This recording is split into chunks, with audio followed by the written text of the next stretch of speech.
오늘 우리에게 주시는 하나님의 말씀은 창세기 29장 1절에서 20절까지 말씀을 우리 한 절씩 교독합니다. 창세기 29장 1절에서 20절 말씀입니다. 야곱이 줄곧 길을 걸어서 드디어 동방 사람들이 사는 땅에 이르렀다. 거기 들에 우물이 있는데 그 곁에 양떼 세 무리가 엎드려 있는 것이 보였다. 그곳은 목자들이 양떼에게 물을 먹이는 우물인데 그 우물 아귀는 큰 돌로 늘 덮여 있어서 양떼가 다 모이면 목자들이 우물 아귀에서 그 돌을 굴려내어 양떼에게 물을 먹이고 다 먹인 다음에 다시 돌을 굴려서 우물 아귀를 덮고는 하였다. 야곱이 그 목자들에게 물었다. 여보십시오, 어디에서 오시는 길입니까? 그들이 대답하였다. 우리는 하란에서 오는 길입니다. 야곱이 그들에게 또 물었다. 나홀이라는 분의 손자인 라반이라는 분을 아십니까? 그들이 대답하였다. 아, 예, 우리는 그를 잘 압니다.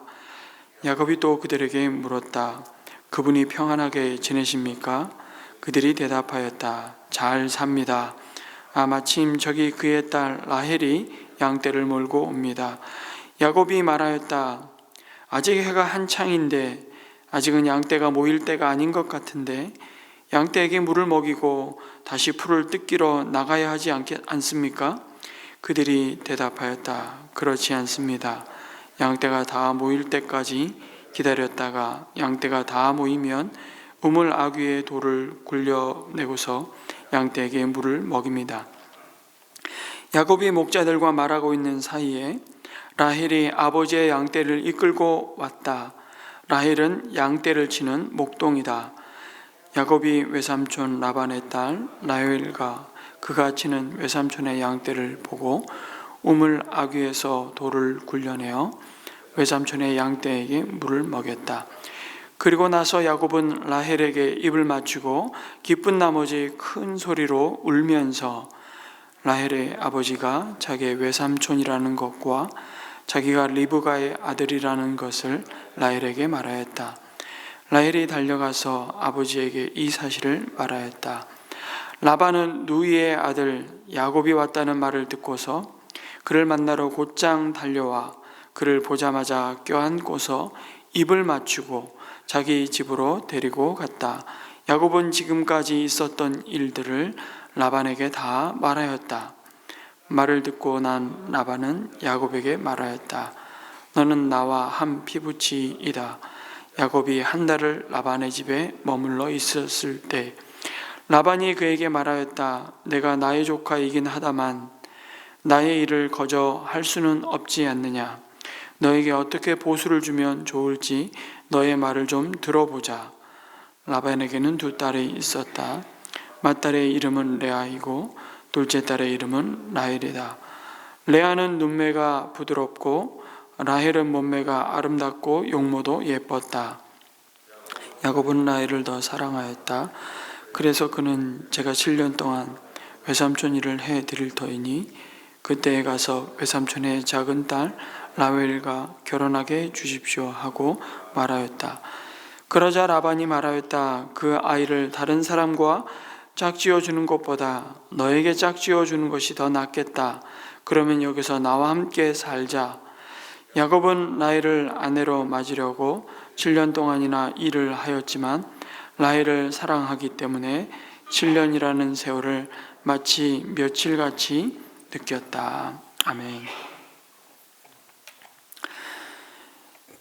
오늘 말씀은 가나안을 떠나온 야곱이 드디어 하란에 도착해서 자기 어머니 리브가가 그랬던 것처럼 우물가에서 외삼촌 라반의 딸인 라헬을 만나는 그 과정을 상세히 말씀하고 있습니다. 그런데 야곱이 도착한 곳을 지금까지 계속 지명으로 언급했던 바단 아람도 아니고 또 하란도 아닌 동방 사람들이 사는 땅이라고 소개하죠. 우리가 창세기에서 계속 묵상해 왔듯이 동방으로 간 사람들은 한결같이 하나님을 등지고 자신이 주인이 되어서 하나님 없는 문명을 건설하고 또 하나님의 다스림과 부르심으로부터 떠난 자들이 머문 땅임을 볼 수 있습니다. 그런데 하나님의 사람 언약의 자손인 야곱이 그 약속의 땅을 떠나 동방 사람들이 사는 땅에 이르렀다는 것은 앞으로 그가 걸어갈 삶의 여정이 참 험난한 세월이 될 수밖에 없다는 것을 암시해 주고 있는 듯합니다. 그도 그럴 것이 야곱이 도착한 우물에서의 지금 해프닝을 말씀하는데, 양떼 세 무리가 엎드려 있고 목자들이 지금 모여 있는 상황이었습니다. 그런데 우물은 큰 돌로 입구를 늘 막아 놓은 상태였죠. 여러분, 뜬금없이 이 우물이 어떻게 관리되고 있는지를 설명합니다. 간단하게 말해서 이 우물은 아무나 와서 자신들의 가축들에게 물을 먹이고 언제든지 자기들이 물을 가져가고 싶으면 가져갈 수 있는 우물이 아니었습니다. 언제나 우물은 귀한 장소이죠. 물 공급은 마을 사람들의 생명과 재산을 지키고 유지하는 가장 중요한 터전이었습니다. 그것을 잘 관리하고 지키는 것을 누가 뭐라 하겠습니까? 그런데 굳이 야곱이 도착한 그 우물에 대해서 이런 설명을 하는 이유가 뭘까? 이걸 좀 묵상해 보면 그게 뭐 그렇게 중요한 일이라고 이렇게 설명을 할까? 그런데 여러분, 오늘 말씀은 사실 그 할아버지 아브라함 때에 이삭의 아내의 신부감을 구하기 위해서 엘리에셀 그 종이 왔던 장면과 계속 대조되고 있는 것을 보게 됩니다. 아브라함의 늙은 종이 오래전 하란에 도착해서 여러분 리브가를 만났을 때의 상황과 한번 비교해 보십시오. 그때는 리브가가 실컷 마음껏 낙타에게 우물을 길러서 먹이던 그 광경하고 참으로 대조되고 있는 장면입니다. 그래서 이런 묵상이 되는 것이죠. 야곱이 맞닿은 현실이 얼마나 척박하고 고단하고 외부인에 대해서 배타적인 현실 가운데 그가 던져졌는지를 배경으로 보여주고 있다는 생각을 하게 됩니다. 더군다나 야곱은 초면의 목자들을 향해서 지금 우물가에서 이루고 있을 시간이 아니고 빨리 물을 먹이고 양떼를 몰고 다시 들러 초장으로 꼴을 먹어야 되지 않겠냐고 말하죠. 어쩌면 상당히 무례한 말입니다. 지금 자기가 양떼의 주인도 아니고 누구 보고 이래라 저래라 하는 건지. 그런데 야곱은 지금 목자들이 태만하게 건성건성거리는 모습이 눈에 거슬렸는지 그들의 게으름을 들추어냅니다. 그러자 그들은 당신은 여기 룰도 모르면 가만히 있으라고 응수하죠. 우리가 이러고 있는 것은 목자들이 오면 함께 이 큰 우물을 막고 있는 돌을 굴리고 함께 물을 마신다고 대답하는 것입니다. 그들 입장에서는 참 오지랖이 넓은 별 이상한 사람을 다 보겠네라고 생각할 수 있는 장면을 드러냅니다. 무심코 지나갈 수 있는 광경이지만 하나님의 사람 야곱이 전혀 다른 삶의 방식과 가치를 따라 사는 동방의 땅에서 앞으로 끊임없이 싸우게 될 믿음의 도전과 가치의 충돌, 그 예고편을 지금 보여주고 있는 겁니다. 마치 이 모습은 그리스도께 속한 믿음의 사람들이 이 세상을 살아가면서 하나님이 주신 영원한 약속을 붙잡고 살아가지만 여전히 이 세상의 삶은 나그네와 행인의 삶이라는 것을 드러내지요. 그리고 이 세상이 추구하고 붙들고 있는 가치관은 늘 하나님 나라의 그 가치관과 충돌합니다. 그래서 예수님도 제자들에게 말씀하시지 않습니까? 너희가 세상에서는 환난을 당하나 그러나 담대하라, 내가 세상을 이기었노라. 그럼에도 세상에서 하나님 나라의 그 공의와 사랑을 추구하며 여러분, 우리가 그리스도의 법을 따라 살고자 할 때 세상은 우리를 어리석다고 말하죠. 미련하다고 말합니다. 아니, 꼭 그렇게까지 하면서 살아야 되냐고 말하죠.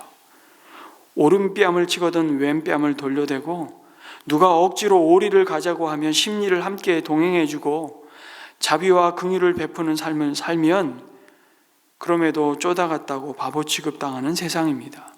양육강식의 세상에서 왜 그러고 사는지 세상은 도무지 이해하지 못합니다.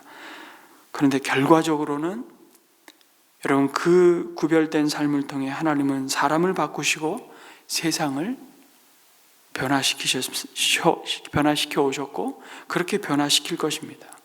이런 믿음의 연단으로 야곱을 부르시고 이제 그 야곱을 이스라엘이라는 이름으로 변화시키시는 그 첫 여정을 지금 보여주는 것이죠. 동방에서의 삶이 주는 그 긴장감도 있지만 그래서 큰 유익이 지금 야곱의 삶에 시작된 겁니다. 언제나 나침반을 붙들고 순례자의 삶을 산다는 것입니다. 그냥 되는 대로 발길을 닿는 대로 가는 방랑자가 아니라 아마 그가 부모의 집을 떠나 베델에서 하나님을 만나지 않았다면 그는 여전히 하란을 오면서도 하란에서의 머물던 그 20여 년의 세월도 방랑자의 삶이었을 거예요. 그런데 베델 이후에 야곱의 삶은 바뀌기 시작합니다. 삶의 목적이 조금씩 더 분명해지고 돌아갈 본향이 있는 순례자로 살아간다는 것입니다. 야곱은 우물가에 모여있던 목동들에게 어디서 왔는지 묻지요. 하란에서 왔다고 하자 외삼촌 라반이라는 사람을 아느냐고 또 묻습니다. 잘 안다고 하자 평안한지를 안부를 묻고 그러하다는 대답을 듣게 됩니다. 그러자마자 참 우연처럼 보이지만 하나님의 섭리 가운데 마침 라반의 딸 라헬이 그녀의 양떼를 몰고 우물에 도착을 합니다. 그런데 공교롭게도 라헬이 우물에 도착한 시각은 통상적이지 않죠. 보통은 한창 들판에서 말씀드린 대로 양들이 풀을 먹고 있는 때인데 우물가에 나타난 것입니다. 어쩌면 타이밍이 이리도 절묘할까. 다시 우리는 이 장면에서 리브가와 아브라함의 늙은 종이 만나는 장면이 또 오버랩 됩니다. 베델에서 야곱이 가는 걸음을 함께 하시겠다고 약속하시고 그를 지키시겠다고 축복하신 하나님의 그 인도하심과 여호와 일의 은혜가 부어지고 있음을 확인하게 됩니다. 성도 여러분, 오늘 하루도 우리가 꼭 만나야 할 사람들을 하나님은 만나게 하십니다. 위로가 필요한 자라면 위로할 자로, 도움이 필요한 자라면 도움의 손길을 붙여주시고요. 우리가 오늘 하루 주님이 맡겨주신 일을 감당하기 위해 필요한 지혜와 힘을 공급하시는 분이 하나님이심을 믿습니다. 일용할 양식과 그 일용할 용서와 일용할 은혜를 부어주시는 하나님이심을 여러분 믿으시기 바랍니다. 그럼에도 정작 야곱은 아직 이 모든 상황을 섭리하시고 이끌어 가시며 인도하시는 하나님을 아주 또렷이 의식하지는 못하는 것 같습니다. 가만히 한번 보시면 아브라함의 늙은 종은 우물에 도착하자마자 어떤 행동을 취했는지 여러분 기억하십니까? 하늘의 하나님께 기도합니다. 그리고 자신이 이곳에서 행할 모든 일을 주님의 손에 온전히 의탁드렸습니다. 먼저 기도한 것이죠. 그리고 그는 주목합니다. 하나님이 여기까지 인도하셨는데 이후에 아브라함이 자신을 이곳에 보낸 목적을 어떻게 하나님께서 이루시는지를 기대하며 나아갔다는 것입니다. 그리고 리브가를 그 우물에서 만나죠. 그런데 야곱은 그런 흔적이 없습니다. 외삼촌 라반의 딸인 라헬을 만난 것이 이제 살았다는 안도감과 함께 세상에 이런 일도 있나 라고 생각하고 말 뿐입니다. 이렇게 야곱과 라헬의 역사적인 만남이 어쨌든 시작이 되었습니다. 특이한 것은 여기 여자 목자의 삶을 살고 있는 라헬이었습니다. 목자라는 직업이 남자들이 감당하기에도 거칠고 참 많은 위험이 따르는 일인데 지금 라헬은 아버지의 양떼를 돌보는 목자의 삶을 살고 있습니다. 성경에서 양을 돌보다, 이 목동이란 단어를 여성형으로 쓴 아마 제가 찾아본 거로는 유일한 단어가 아닌가 싶습니다. 이 단어가 바로 로아라는 단어인데요. 한 성도님이 저에게 딸 이름을 지어주고 싶은데 혹시 로아라고 지어도 되냐고, 목자라는 이름을 짓고 싶은데 어떻게 어디서 알게 되셨는지 로아라는 이름을 도무지 이게 진짜 성경에 있는 단어인지 자기가 모르겠다고, 확신이 없다고 저보고 찾아 좀 달라고. 그래서 저게 제가 뒤져서 찾은 단어입니다. 그래서 그 이름을 로아라고 지었습니다. 유일한 단어인 것 같아요. 보통 이런 경우는 집안에 아들이 없어서 부득이하게 딸들이 양을 돌볼 수밖에 없는 경우였을 겁니다. 아무튼 우물에 도착한 라헬의 양떼에 물을 먹이기 위해 야곱은 망설임 없이 우물에 큰 돌을 옮깁니다. 갑자기 괴력을 발휘하죠. 그리고 라헬을 도운 뒤에 기쁜 나머지 큰 소리로 울었다고 말합니다. 야곱의 이 모습에서 복잡한 심경을 우리는 읽을 수 있습니다. 라헬은 곧장 아버지 라반에게 달려가 이 소식을 알리고 야곱은 라반의 집안에 들어갑니다. 그리고 20년을 머물게 되죠. 야곱도 이리 오랜 세월을 지내게 될 것이라고 처음에는 도무지 생각하지 않았을 겁니다. 그리고 그를 맞아들인 라반은 야곱을 만나러 곧장 달려왔다고 그렇게 환대를 하는 모습을 보여줍니다.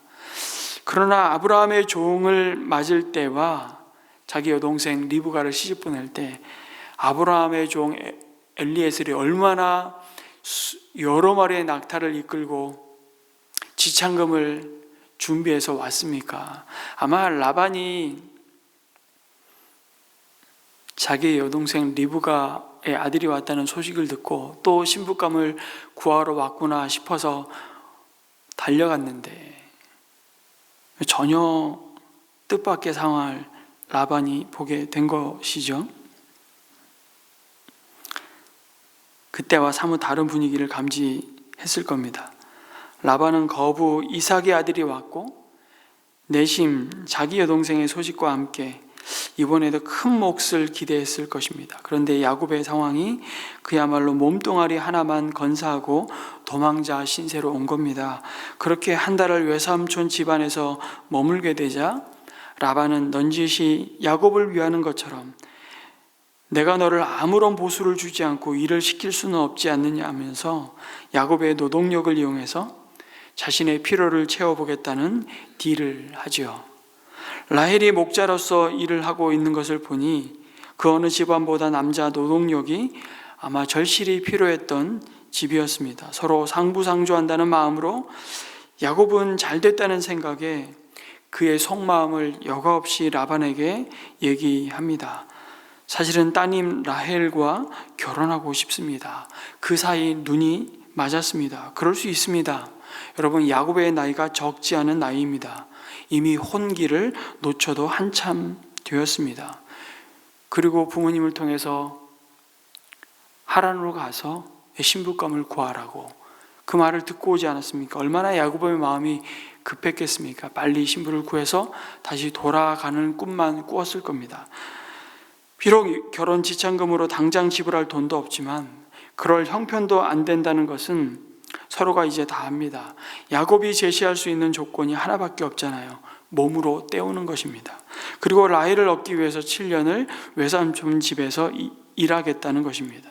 아마 라반의 입이 귀에 걸렸을 것입니다. 여러분, 야곱이 누굽니까? 야곱도 얼마나 계산이 빠르고 능수능란하게 속이면서 자신이 취할 것을 다 취하면서 살아온 인물 아닙니까? 그런데 기는 놈 위에 뛰는 놈, 뛰는 놈 위에 나는 놈이 있다고 라반 앞에서 자신이 한 대로 야곱이 준 대로 다 되돌려받는 이런 부메랑 인생이 시작된 겁니다. 야곱의 인생을 좀 부메랑 인생이라고 말할 수 있을 것 같아요. 하나님이 야곱이 행한 것과 비슷한 방식으로 그의 죄를 바로 잡으셨습니다. 그를 겸손하게 연단하셨습니다. 7년을 나이를 얻기 위해 노동의 값을 치루었지만 라반은 그곳의 풍습이 언니를 두고 동생을 먼저 내어주지 않는다는 이유로 신부를 바꿔치기 하고 야곱을 속이지요. 이거 어디서 많이 본 장면 아닙니까? 네, 야곱이 아버지 이삭을 그렇게 형 에서의 모습으로 바꿔치기해서 속였던 그 과거를 그대로 부메랑이 되어 자신이 지금 경험하고 있는 것이죠. 이렇게 시작된 부메랑 인생이 실패한 인생처럼 보이지만 여러분, 그 과정을 통해 야곱은 이스라엘로 변화되고 마침내 하나님의 언약을 이어가는 믿음의 조상이 됩니다. 야곱은 라반의 속임수 때문에 당한 아픔을 자신 속에 있는 속임수를 끊어내고 정리하시는 하나님의 손길을 경험하는 연단이었지만 축복의 통로로 다듬어지는 기회로 삼는 것입니다. 하나님은 우리 속에 해결되지 않은 죄를 여러분 그렇게 때로는 깨닫게 하시기 위해 비슷한 고통을 허락하시곤 합니다. 그래서 때때로 우리가 하나님께 매를 맞을 때는 내가 무엇을 도대체 심었길래 이런 결과가 내게 되돌아왔는가를 겸손하게 묵상하게 하시죠. 갈라디아서 6장 7절에는 이런 말씀이 있습니다. 사람이 무엇으로 심든지 심은 대로 거둔다. 속이면 속게 되고요, 욕하면 욕을 먹게 됩니다. 때리면 맞게 되고요. 왜요? 하나님이 우리 속에 해결되지 않은 죄를 깨닫게 하시기 위해 비슷한 때로는 고통을 허락하시기 때문입니다. 그래서 이렇게 누군가 날 욕하면 생각하십시오. 하나님이 내 속에 있는 욕하는 버릇을 고치시려나 보다. 누군가 날 속이면 생각하십시오. 하나님이 내 속에 있는 속이는 버릇을 고치시려나 보다. 누군가 날 조롱하면 생각하십시오. 하나님이 내 속에 있는 남을 존중하지 못하는 버릇을 고치시려나 보다. 여러분, 부메랑 같은 일을 당하지만 그 일로 우리의 삶이 망가지지 않습니다. 하나님 앞에서 하나님의 백성답게 세워져가는 그 하나님의 연단과 용서와 치유하심과 여러분 온전케 되는 은혜가 있다면 그것이 복이라는 사실을 기억하시기를 주님의 이름으로 축원합니다. 아멘. 오늘 말씀을 묵상하며 이렇게 한번 두 가지 기도를 올려드리고 개인의 기도를 이어갔으면 좋겠습니다. 여러분, 야곱이 도착한 동방 사람들의 땅처럼 참 배타적이며 세상의 가치와 충돌하는 나그네와 같은 삶의 그 여정 속에서도 믿음의 사람들이 하늘 본향을 향한 나침반을 놓지 않는 신실한 순례자로 살아가게 해달라고 기도했으면 좋겠습니다. 그리고 야곱을 이스라엘로 변화시키시는 그 하나님의 연단처럼 때로는 고난의 부메랑을 통해 내 안에 불순물을 제거하시고 나를 하나님의 사랑받는 자녀로 하늘의 시민권자로 빚으시는 그 하나님의 손길을 깨닫게 해달라고, 그리고 날마다 주님의 성품을 닮아가는 온전한 치유와 회복의 은혜를 누리게 해달라고 우리 함께 기도하고 개인의 기도를 이어가겠습니다. 기도하겠습니다.